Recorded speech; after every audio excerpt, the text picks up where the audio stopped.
여러분이라면 재물을 얻는 대신 자식의 운명을 파시겠습니까?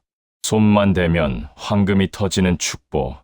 하지만 그 대가는 갓 태어난 아들의 운명을 깎아 먹는 저주였습니다.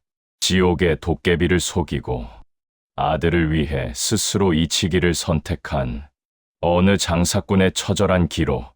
그 충격적인 전말이 지금 시작됩니다. 옛날 어느 깊은 산골, 구름조차 쉬어간다는 운무골에 허만재라는 사내가 살았소. 그의 아버지는 아들이 만 가지 재물을 가득 채우길 바라는 마음으로 이름을 만재라 지어주었으나 하늘은 그 이름을 철저히 외면했소. 만재가 태어나던 바로 그날, 마을의 우물은 난데없이 말라버렸고 집 지붕에는 불길한 까마귀가 사흘 밤낮을 울어댔소. 노인들은 혀를 차며 걱정했소. 저 아이는 복 대신 화를 타고났구먼.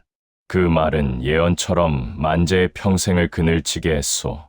만재는 남들보다 10배는 더 노력했소. 남들 잘 때 깨고 남들 쉴 때 발을 놀렸지. 하지만 세상은 그에게만 유독 차가웠소. 가뭄이 들어서 소금이 귀하다는 소문을 듣고 천리 길을 걸어 소금을 떼어오면 마을 어귀에 도착하자마자 하늘에서 갑자기 폭우가 쏟아져 소금 가마니를 몽땅 녹였소. 비단 장사가 유행이라기에 전 재산을 털어 비단을 들여오면 그날 밤 창고에 불이 나거나 쥐떼가 나타나 비단을 갈기갈기 찢어 놓았지. 길을 걷다가 잠시 쉬려고 앉은 바위가 무너져 내리는 건 예사실이었소.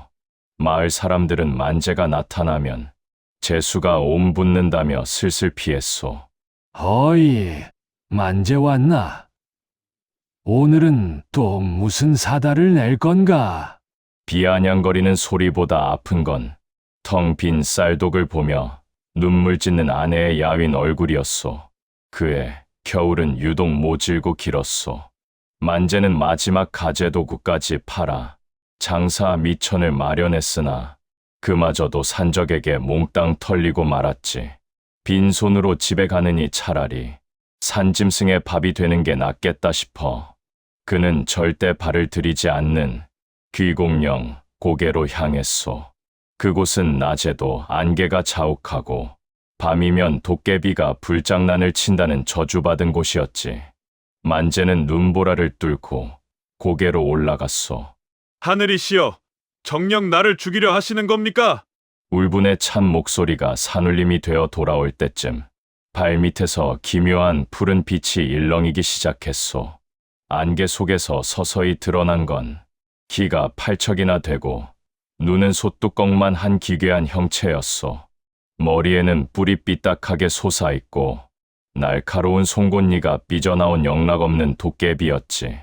도깨비는 바위에 앉아 곰방대를 빨며 만재를 훑어보았소. 이 사람 냄새가 이렇게 고약한 놈은 처음이네. 도깨비의 목소리는 맷돌 굴러가듯 둔탁하고 소름 끼쳤소. 만재는 다리가 후들거렸으나 도망치지 않았소. 그래, 나를 잡아먹으러 왔느냐? 도깨비가 배를 잡고 박장대소했소. 너같이 재수 없는 놈을 왜 먹어? 먹었다가 내 배 속에 불운이 전염되면 어쩌라고? 도깨비는 연기를 만재의 얼굴에 후하고 내뱉었소. 대신 너한테서 흥미로운 냄새가 나. 절망의 냄새 말이야. 도깨비는 만재를 빙글빙글 돌며 속삭였소. 너 평생 돈 한 번 실컷 써보고 싶지 않으냐? 남들이 너를 왕처럼 모시는 삶 살고 싶지 않아? 만재의 눈동자가 떨리기 시작했소. 그게 가능하다는 말이냐? 내 이 저주받은 팔자를 만재의 물음에 도깨비가 품속에서 황금빛으로 빛나는 작은 구슬 하나를 꺼냈소. 이건 운의 정수다. 이걸 가지면 너는 세상 모든 복을 다 누리게 될 거야. 도깨비의 눈이 탐욕스럽게 번뜩였소. 하지만 공짜는 없지. 이승의 법은 철저하거든. 내 운을 사가는 대가는 아주 먼 훗날에 치르면 돼. 만재는 그 대가가 무엇인지 묻지도 않았소. 자신을 무시하던 사람들의 눈초리가 머릿속을 스쳤지. 무엇이든 주겠다. 이 가난만 벗어날 수 있다면. 그 순간 산 전체에 거대한 벼락이 내리쳤소. 정신을 차려보니 눈보라는 거짓말처럼 잦아들어 있었소. 도깨비는 사라졌고 만재의 손바닥엔 차가운 황금빛 구슬이 놓여 있었소. 만재는 구슬을 꽉 쥐었소. 온몸에 피가 거꾸로 솟는 듯한 뜨거운 기운이 전신을 휘감았지. 집으로 내려가는 만재의 발걸음은 이상하게 가벼웠소. 길가에 흩어진 낡은 집신 한 짝을 무심코 들었는데 그 안에서 묵직한 금덩어리 하나가 툭 떨어졌소. 이게 정말 내 복이란 말이냐? 만재는 눈이 뒤집혀 집으로 달려갔소.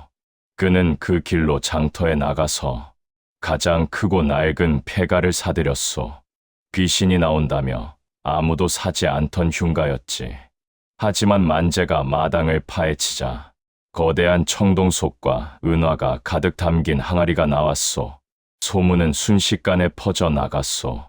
재수 옴 붙은 만재가 돈벼락을 맞았다더군. 만재는 멈추지 않았소. 아무도 사지 않는 썩은 나무들을 헐값에 사들였지. 그런데 그날 밤 큰 홍수가 났고 모든 나무가 젖어뗄 감이 없을 때 만재의 나무만 최고급 수초로 변해 있었소. 손만 대면 황금이 터져 나오니 만재의 창고는 날마다 미어지게 쌓여갔소. 이제 만재는 남산골의 박복한 사내가 아니었소. 비단 옷을 걸치고 수십 명의 하인을 거느린 대부호였지. 그를 무시하던 사람들이 이제는 발치에 엎드렸소. 만재 형님, 제가 사람을 몰라봤습니다. 제발 살려주십시오. 만재는 거들먹대며 전대를 던져주었소. 재물이 손에 들어오자 세상은 만재를 위해 존재하는 것 같았지. 하지만 만재의 가슴 깊은 곳엔 지워지지 않는 불안함이 자랐소. 밤마다 꿈속에서 도깨비의 웃음소리가 들렸기 때문이지. 히히! 즐겨라! 어차피 다 내가 빌려준 것이니 만재는 술로 불안을 달래며 조금씩 변해갔소. 돈의 맛에 취해 자신이 누구였는지 잊어갔던 것이오. 아내는 그런 남편을 보며 눈물 지었소. 그러던 어느 날 만재의 아내가 태기를 느꼈소. 결혼 10년 만에 얻은 귀한 아이였지. 만재는 뛸듯이 기뻐하며 다짐했소. 황금 요람을 만들고 정승판서로 키우리라. 하지만 바로 그날 밤 도깨비의 목소리가 귓가를 파고들었소. 만재야!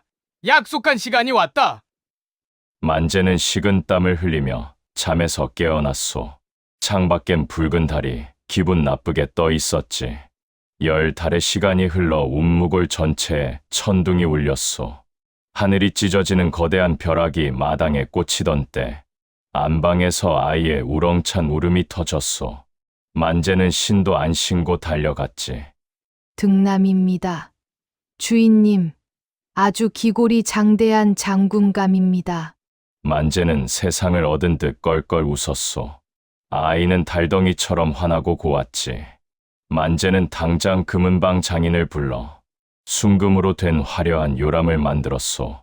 아들아, 너는 이 아비가 일군 부를 모두 누릴 것이다. 하지만 기쁨도 잠시. 아이가 태어난 날부터 기이한 일이 생겼소. 아이가 머무는 방은 촛불이 이유 없이 꺼졌고 한여름인데도 방 안은 얼음장처럼 차가웠소. 더욱 이상한 건 아이의 울음이었소. 아이는 밤마다 허공을 바라보며 자지러지게 울었소. 마치 보이지 않는 누군가에게 괴롭힘을 당하는 듯했지. 어느 날 밤 술에 취해 잠든 만재의 귓가에 그 비릿한 웃음이 다시 들렸소. 히히! 만재야! 선물이 마음에 드나? 병풍 뒤 그늘 속에 그 푸른 도깨비가 앉아 있었소. 내 아들에게 무슨 짓을 한 것이냐? 만재가 소리쳤으나 목소리는 밖으로 나가지 않았소. 도깨비는 송곳니를 드러내며 비웃었소. 이건 내가 바랐던 결과일 뿐이야. 도깨비가 요람으로 천천히 다가갔소. 세상에 우는 말이다.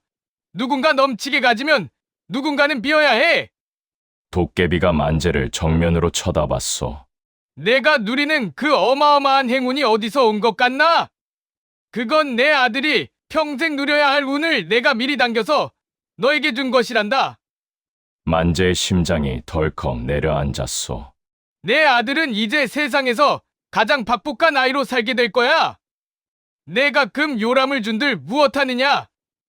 아이가 누우면 금부치가 칼날이 되어 살을 뺄 것이고 비단 옷을 입으면 올가미가 되어 목을 조를 텐데 도깨비는 가증스럽게 아이의 머리를 쓰다듬었소. 너는 만 가지 재물을 가졌으나 내 자식은 만 가지 재앙을 품고 태어난 셈이지. 만재는 무릎을 꿇고 빌고 또 빌었소. 제발 내 아들은 건드리지 마시오. 재산을 다 가져가도 좋으니 제발. 하지만 도깨비는 냉소만 남긴 채 사라졌소. 거래는 끝났다. 너는 행운을 얻었고 나는 아들의 운명을 담보로 잡았으니 다음 날 아침, 만재는 미친 듯이 요람을 부수었소.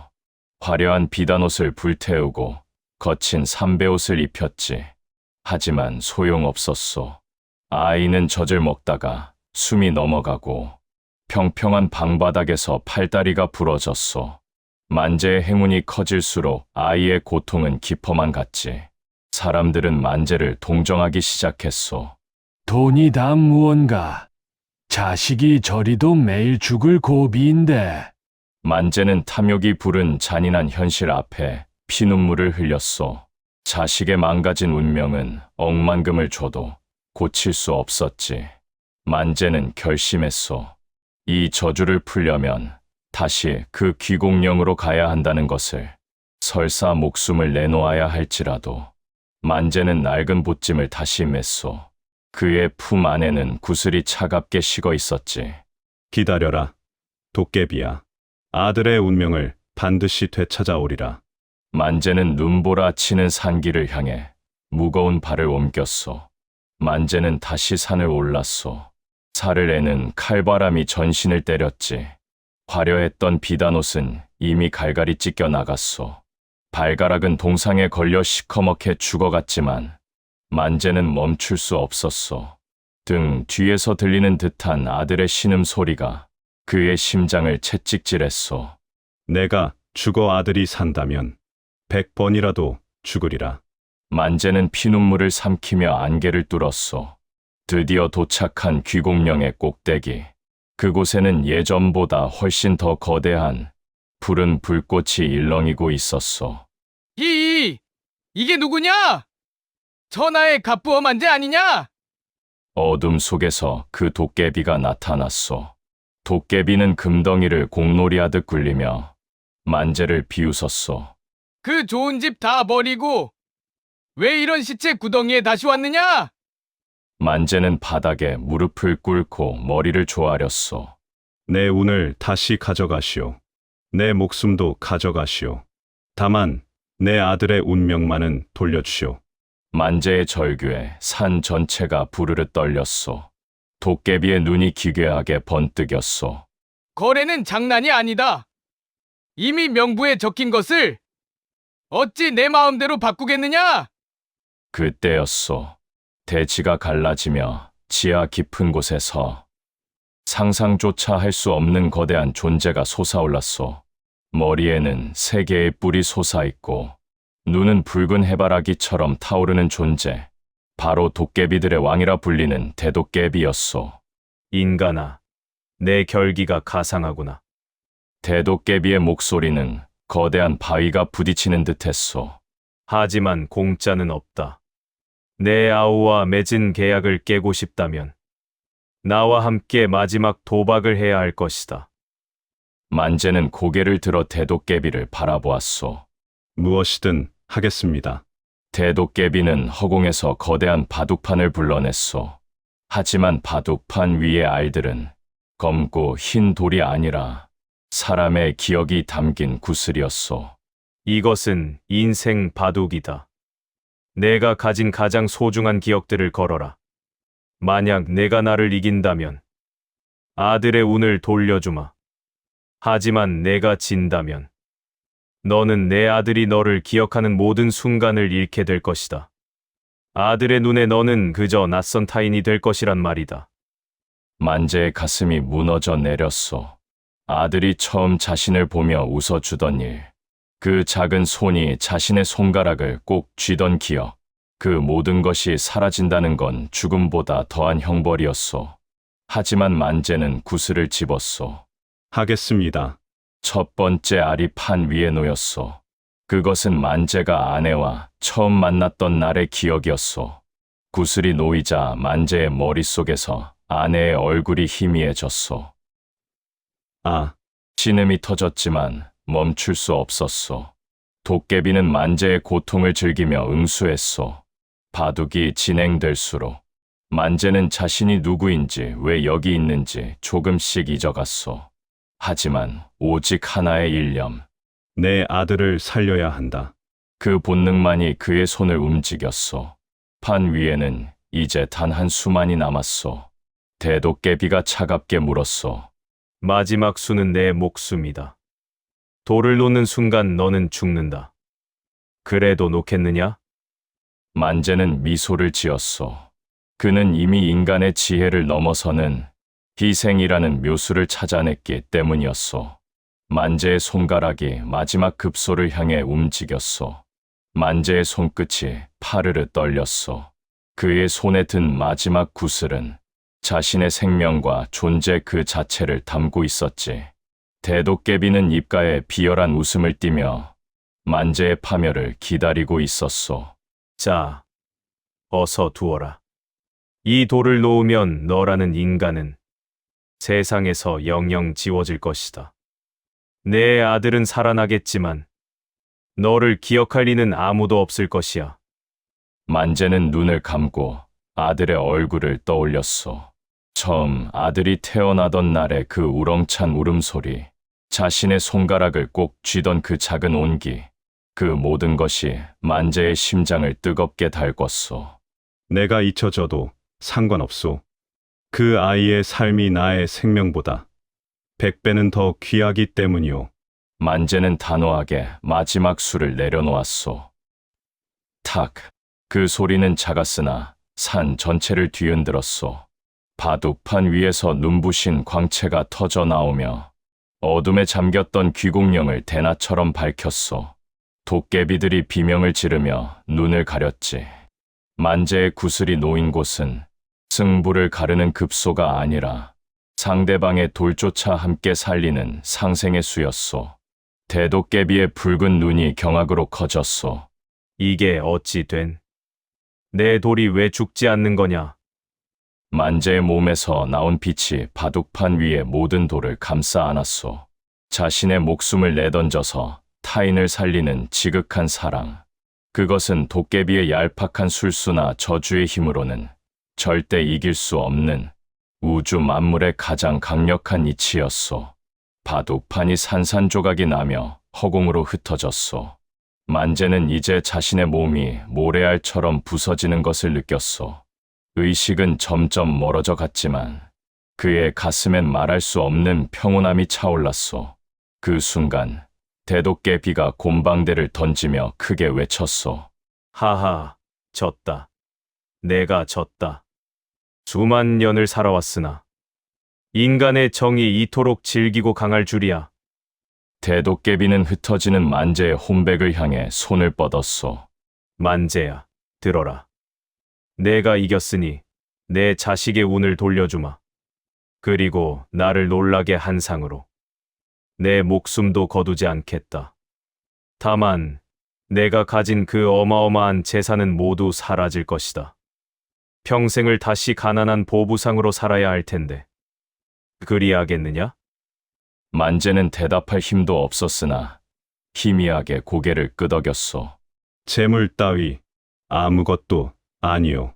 만재의 눈앞이 캄캄해졌소. 그리고 다시 눈을 떴을 때 그는 귀공령의 차가운 바닥이 아닌 자신의 작고 초라한 옛집 방구석에 누워 있었소. 마당에서는 아내의 놀란 목소리가 들려왔지. 아이고, 서방님. 정신이 드세요? 만재는 황급히 아이의 요람으로 기어갔소. 아이는 더 이상 울지 않았소. 그저 평온하게 잠들어 있었고 아이의 낯빛엔 건강한 생기가 가득했소. 만재는 아이의 작은 발을 만지며 참아왔던 눈물을 쏟아냈소. 밖을 내다보니 그 으리으리했던 기와 집과 창고는 온데간데 없고 비바람을 겨우 막는 낡은 초가삼간이 그를 맞이했소.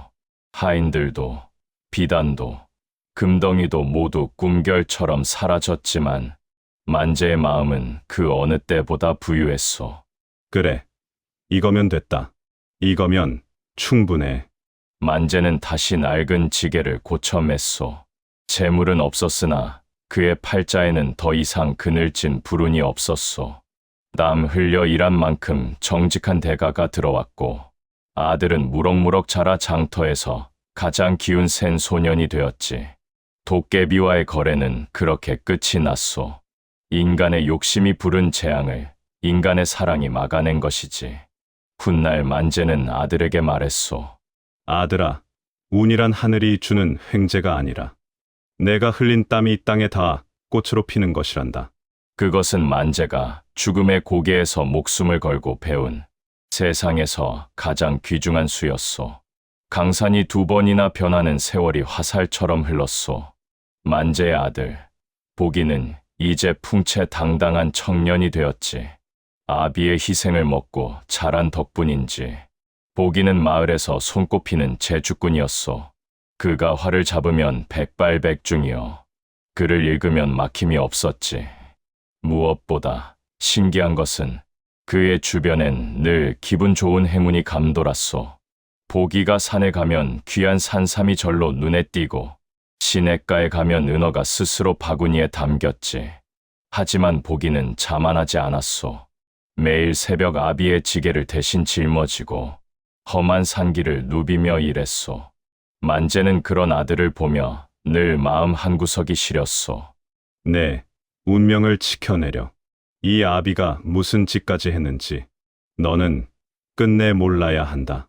만재는 아들에게 늘 경고했소. 보기야, 내게 온 좋은 일들을 당연히 여기지 마라. 남의 운을 탐내지 말고 내 땀의 가치를 가장 귀하게 여겨라. 보기는 아비의 깊은 뜻을 다 이해하지 못했으나 그저 묵묵히 고개를 끄덕였소. 어느덧 보기가 과거 시험을 보러 한양으로 떠날 때가 되었소. 만재는 아내와 함께 정성껏 보따리를 꾸려주었지. 가다가 절대로 귀공령 쪽으로는 발을 들이지 마라. 아무리 급해도 큰 길로만 다녀라. 만재의 간곡한 당부에 보기는 빙그레 웃었소. 걱정 마십시오. 아버님, 금방 급제하여 돌아오겠습니다. 하지만 운명은 그들을 다시 시험하려 했소. 한양으로 향하던 보기의 앞길에 난데없는 집중호우가 쏟아진 것이오. 다리는 끊기고 강물은 불어났소. 한양까지 갈 유일한 길은 이제 아버지가 그토록 가지 말라던 그 험한 산길뿐이었소. 과거 날짜는 코앞인데 이대로 포기할 순 없지 않은가? 보기는 결국 말을 돌려 산으로 향했소.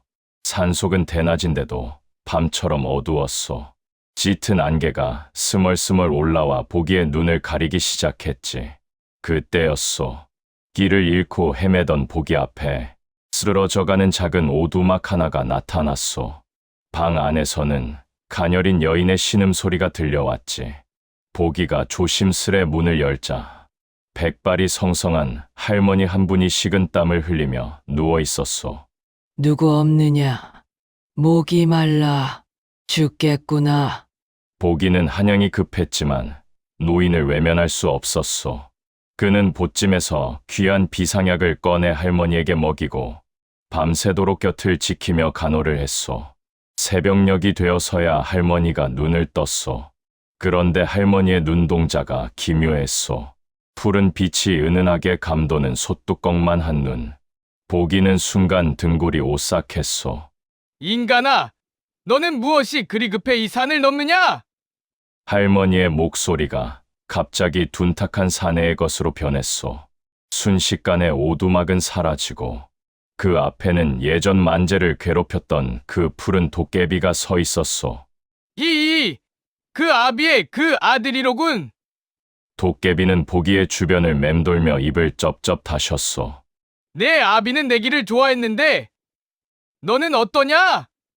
내가 여기서 나와 수수께끼 대결을 해서 이기면 장원급제는 물론 평생의 부귀영화를 보장해주마. 하지만 지게 되면 내 아비가 되찾아온 내 운을 다시 내놓아야 한다. 보기는 떨렸지만 물러서지 않았소. 그는 아비가 가르친 정직한 삶의 가치를 믿고 있었소. 도깨비 양반, 장원급제는 내 실력으로 하는 것이지 거래로 얻는 것이 아니오. 운을 걸고 하는 도박 따위는 하지 않겠소. 도깨비는 의외라는 듯 눈을 크게 떴소. 공짜로 행운을 주겠다는데도 거절하겠다고? 너는 내 아비가 얼마나 고생하며 그 운을 지켰는지 정녕 모르느냐? 도깨비의 도발에 보기는 차분하게 대답했소. 아버지가 무엇을 지키셨든 그것을 지키기 위해 흘리신 땀과 눈물을 더럽히고 싶지 않소. 나는 내 길을 갈 뿐이오. 보기가 돌아서서 걷기 시작하자 도깨비가 거대한 방망이를 휘둘러 길을 막았소. 못 간다. 내 시험을 통과하기 전까진 여기서 한 발자국도 못 나가. 도깨비의 눈에서 시퍼런 불꽃이 튀기 시작했소. 도깨비의 거대한 방망이가 허공을 갈랐소. 쿠구궁. 대지가 갈라지고 바위가 가루가 되어 사방으로 튀었지. 보기는 뒤로 밀려났지만 눈빛만은 여전히 맑았소. 도깨비 양반, 이런다고 내 마음이 바뀔 것 같소? 도깨비는 코끝에서 푸른 불꽃을 내뿜으며 포효했소. 어리석은 놈! 내 손을 잡으면 시험 따위 보지 않아도 정승이 되는데 왜 그 고생을 사서 하려느냐? 도깨비가 방망이를 한 번 더 휘두르자 보기의 눈앞에 기막힌 광경이 펼쳐졌소. 수만 평의 옥전옥답과 으리으리한 기와집들, 그리고 그 안을 가득 채운 황금, 보화들이 산더미처럼 쌓여 있었지. 이것들을 보아라! 이게 다 내 것이다. 아비가 평생 지게질하며 번 돈보다 100만 배는 더 많은 재물이다. 보기는 잠시 그 화려함에 눈이 부셨소. 인간이라면 누구나 흔들릴 수밖에 없는 강렬한 유혹이었지. 하지만 보기는 눈을 질끈 감고 아비의 얼굴을 떠올렸소. 거칠게 갈라진 아비의 손등과 땀 냄새 가득한 그 낡은 등판을 말이오. 내 아버지는 이런 재물을 버리고 나를 지키셨소. 땀 흘리지 않고 얻은 황금은 내 몸을 썩게 할 독약일 뿐이오.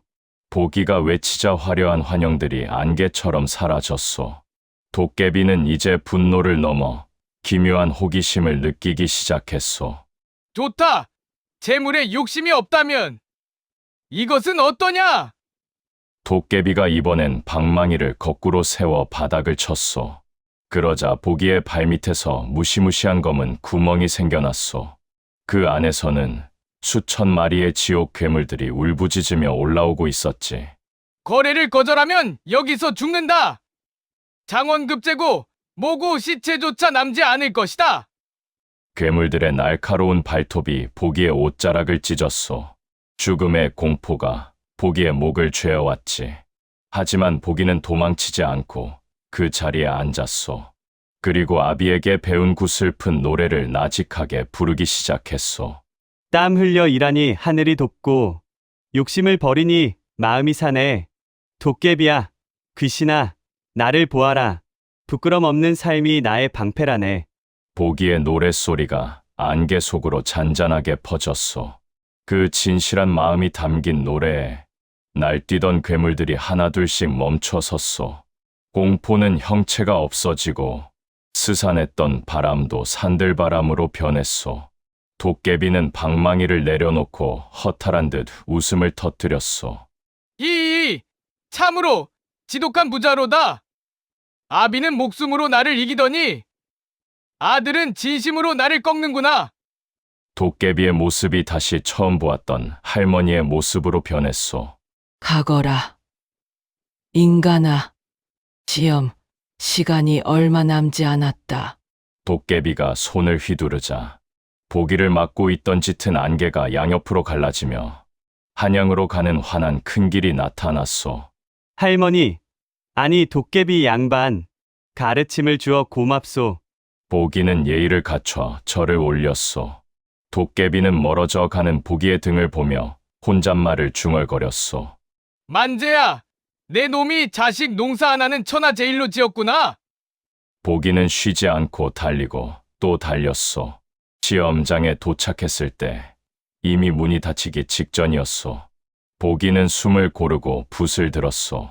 그날의 시제는 인생의 가장 귀한 보물은 무엇인가였소. 보기는 망설임 없이 글을 써 내려갔소. 그것은 일생을 바쳐 자신을 지킨 아비의 사랑에 대한 글이었소.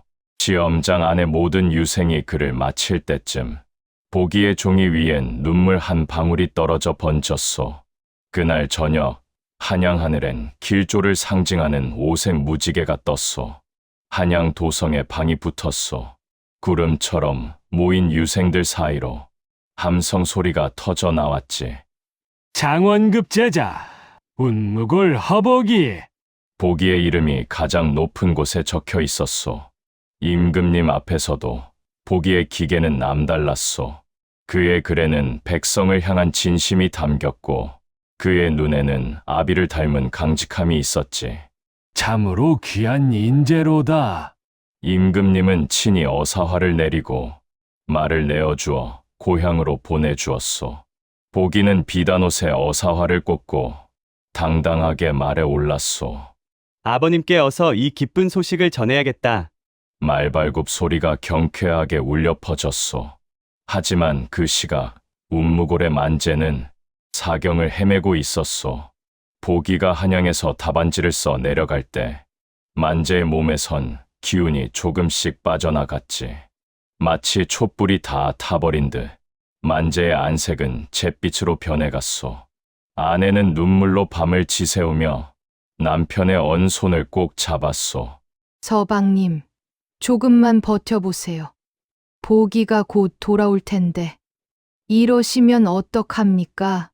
만재는 희미하게 눈을 떴소. 그의 눈앞엔 방 안의 가구 대신 검은 연기가 자욱하게 피어올랐소. 그 연기 속에서 그 푸른 도깨비가 나타났소. 도깨비는 예전의 익살스러운 모습이 아니었소. 아주 엄숙하고 차가운 얼굴로 서 있었지. 만재야, 이제 갈 시간이 됐다. 만재는 갈라진 목소리로 물었소. 내 아들은 어찌 되었소? 도깨비는 나직이 대답했소. 장원이 되어 돌아오고 있다. 내가 바란 대로 최고의 영예를 얻었느니라. 만재의 입가에 옅은 미소가 번졌소. 그거면 됐소. 이제 내게 남은 것은 없소. 도깨비가 손을 만재의 가슴 위에 올렸소. 내 아들이 도깨비의 유혹을 이길 때마다 그 대가는 내 생명력으로 치러졌느니라. 아들이 진심을 지킬수록 너는 더 빨리 죽음을 향해 달려온 것이지. 이것이 도깨비가 말하지 않았던 마지막 비밀이었소. 아비의 생명을 깎아 아들의 운명을 빚어낸 잔인한 이치. 만재는 이미 알고 있었소. 아들이 한양으로 떠나던 날 자신의 몸속에서 무언가 끊어지는 느낌을 받았지. 그것은 아들을 향한 마지막 운의 끈이었소. 아깝지 않소. 내 목숨으로 그 아이의 앞길을 밝힐 수 있다면 나는 기꺼이 어둠이 되겠소. 만재의 숨소리가 거칠어졌소. 마을 어귀에서 풍악 소리가 들려왔소. 어사화를 쓴 보기가 마을에 도착한 것이오. 아버님, 제가 왔습니다. 보기는 말에서 내리자마자 집으로 달려왔소. 하지만 문을 열었을 때 그를 맞이한 것은 차갑게 식어가는 아비의 몸이었소. 보기는 무릎을 꿇고 아비를 안았소. 아버님, 이게 어찌 된 일입니까? 제가 장원이 되어 왔습니다.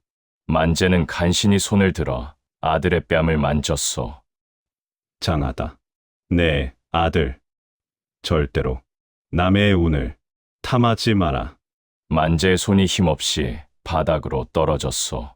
그의 영혼은 도깨비의 연기를 따라 방 안을 떠나갔소. 보기의 통곡 소리가 운무골 전체를 뒤덮었소. 성공의 기쁨은 순식간에 슬픔의 바다가 되었지. 그때 보기의 눈에 아비의 손때 묻은 낡은 지게가 들어왔소. 지게 위에는 기묘한 푸른색 구슬 하나가 빛나고 있었지. 그것은 아비가 도깨비에게서 되찾아온 보기 자신의 원래 운명이었소. 아비는 죽는 그 순간까지 아들의 운명을 지게 위에 얹어 지키고 있었던 것이오. 보기는 아비의 지게를 끌어안고 다짐했소. 이 운명에 부끄럽지 않은 삶을 살겠노라고. 아비의 희생이 헛되지 않게 세상을 밝히겠노라고. 보기는 아비의 3년상을 치르며 관직에 나갔소. 그는 세상에서 가장 청렴한 관리가 되었지. 백성들은 그를 하늘이 내린 사또라 불렀소. 보기는 늘 자신에게 엄격했소. 내 아버지가 목숨 바쳐 지킨 운명이다. 내 어찌 이를 함부로 쓰겠느냐. 보기는 월급을 받을 때마다 자신은 보리밥에 나물만 먹으며 남은 돈을 모두 가난한 이들에게 나눠주었소. 그의 명성은 궁궐까지 다. 임금님은 그를 우의정의 자리에 앉히려 했지. 하지만 보기는 그날 밤 아비의 제삿날에 기이한 꿈을 꾸었소. 안개가 자욱한 강가였소. 저 멀리서 낯익은 푸른 불꽃이 일렁였지. 이 여전히 고지식한 놈이로구나.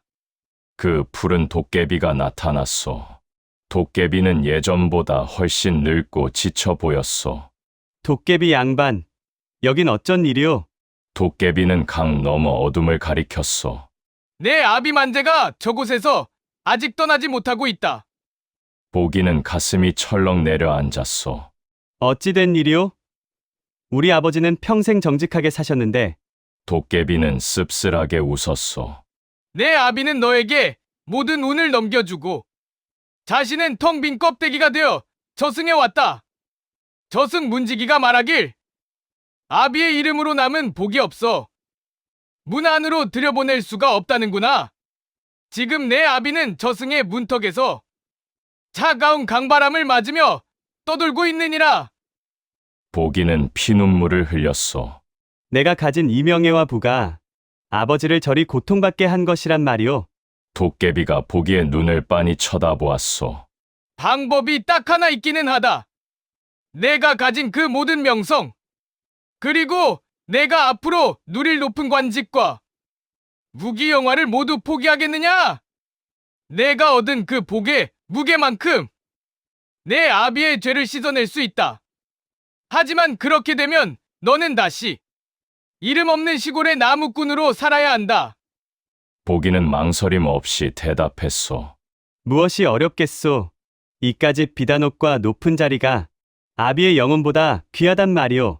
보기가 외치는 순간 강물이 갈라지며 어두운 구렁텅이에서 누추한 옷을 입은 만재가 나타났소. 만재는 아들을 보고 손을 흔들었소. 보기야, 오지 마라. 내 길을 가거라. 보기는 강물 속으로 뛰어들었소. 아버님, 제가 가겠습니다. 보기가 강물에 발을 담그는 순간 그가 입고 있던 관복이 사라지고 머리에 쓴 관모가 바람에 날아갔소. 화려했던 그의 삶이 하나둘씩 조각나 흩어졌지. 대신 그 조각들은 황금빛 나비가 되어 만재의 주변을 환하게 밝혔소. 만재의 굽은 등이 펴지기 시작했고 그의 남루한 옷이 눈부시게 하얀 도포로 변했소. 보기야, 정녕 괜찮겠느냐? 만재의 눈에서 눈물이 고였소. 보기는 아비의 손을 꼭 잡았소. 아버님과 함께 나무를 하던 그때가 제 인생에서 가장 행복했소. 두 부자가 강물 한가운데서 서로를 안았소.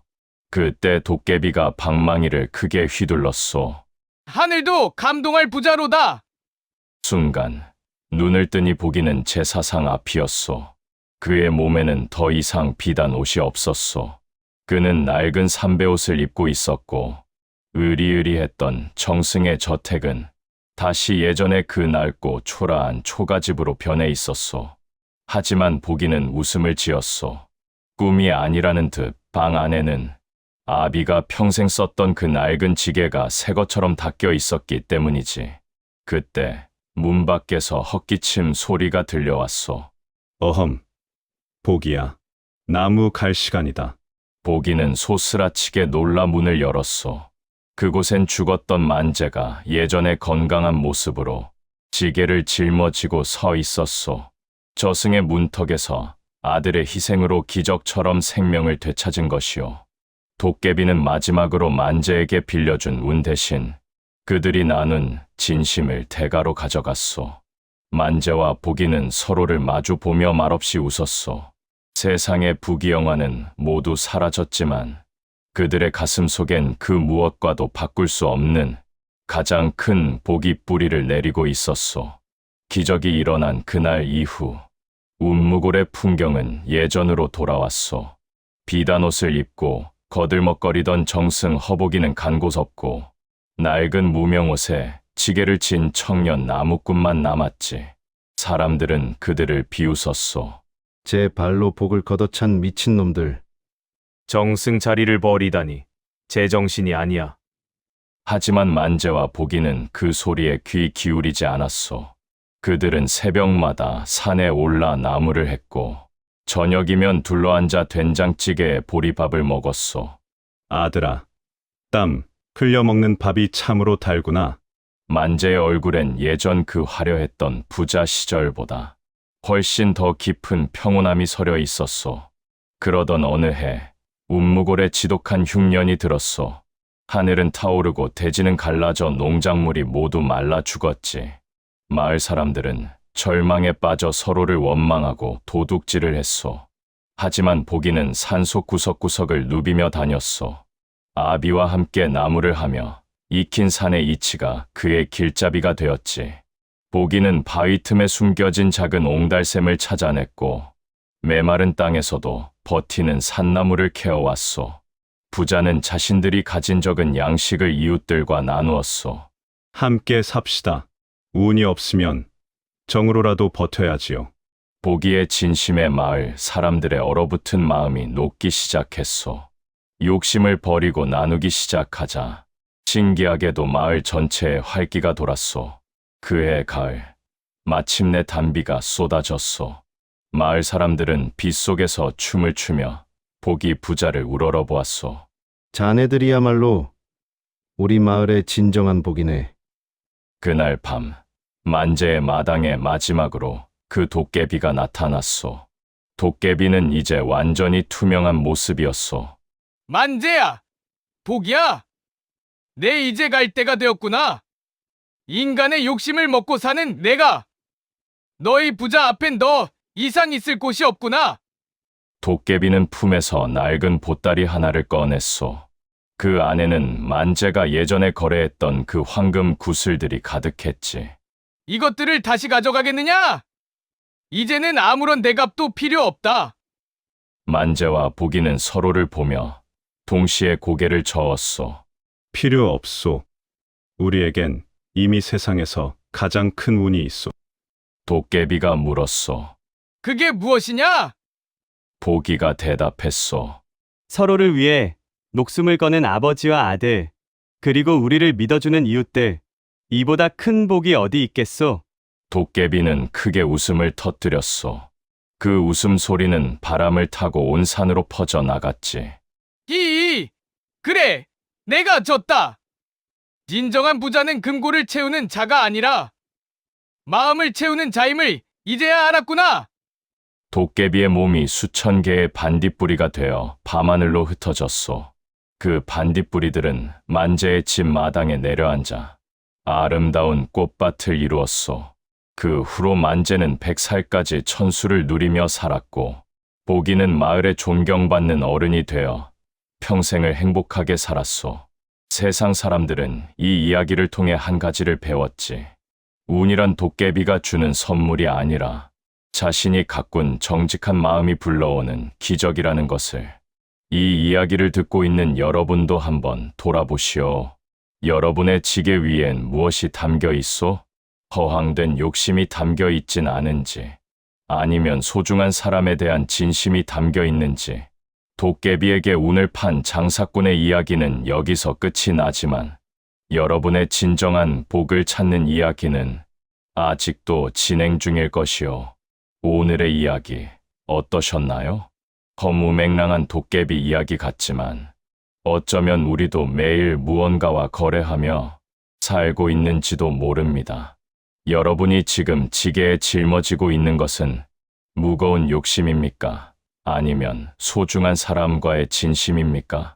오늘 만재와 보기 부자의 이야기가 여러분의 마음속에 작은 울림이 되었다면 좋아요로 그 마음을 표현해 주십시오. 여러분의 응원이 모여 청설은 더 재밌는 다음 이야기로 찾아올 수 있습니다. 아직 구독 전이시라면 구독까지 꼭 부탁드립니다.